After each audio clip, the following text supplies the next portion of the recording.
Mao Zedong, the murderous dictator of Communist China from 1949 to 1976, was probably responsible for more death and misery than any single human being ever. If you think Mao's monstrous reign is ancient history and has no relevance to the world we live in today, think again. The tactics Mao used to take over and ruin China in the middle of the 20th century are the same tactics the modern left is using to take over and ruin America in the 21st century. Mao called this Marxism with Chinese characteristics. What we now call woke, the radical leftism that tells us men give birth, that to be colorblind is to be racist, that social workers should replace police officers, could easily be called Maoism with American characteristics. So let's define Maoism, and then we'll get to its American characteristics. In 1949, Mao took over China and held power for 3 decades using a very simple tactic: the dark art of demonizing your enemy.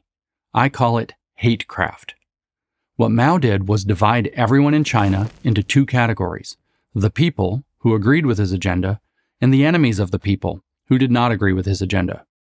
For the enemies, no quarter was given. They were blocking progress, so they had to be destroyed. They weren't even considered people. Not to have a correct political orientation, Mao said, is like not having a soul. Anything Mao did to them was therefore justified. These enemies, prosperous farmers, landowners, and other so-called counter-revolutionaries, were prohibited from earning a living, were subjected to random arrest, and had their property confiscated. Many went to thought reform prisons to wash their brains of their incorrect values. And those were the lucky ones. Countless more were simply executed for having the wrong opinion. America is not Mao's China. No one is being lined up and shot for their counter-revolutionary beliefs. But the tactics, the hatecraft employed by the American left borrow heavily from Mao's playbook. Here are some examples. COVID-19 was a health catastrophe because anti-vaxxers selfishly ignored the safety of their fellow citizens and wouldn't get the vaccine. The people versus the enemies of the people. Our planet is at risk of total destruction because climate change deniers won't acknowledge the obvious fact that fossil fuels are putting too much CO2 in the atmosphere. The people versus the enemies of the people. Even our democracy is threatened by those deplorables who support fascist candidates.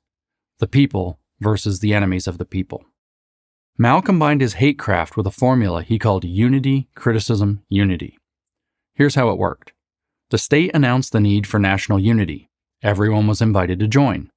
Those who resisted, however, were made to recognize their crimes and to confess them. If that required some torture, well, that was a small price to pay for unity. If they continued to resist, they were purged, that is, destroyed. Only then could society arrive at what Mao called a new unity on a new basis. That was how progress was achieved. Today, the same formula is in play.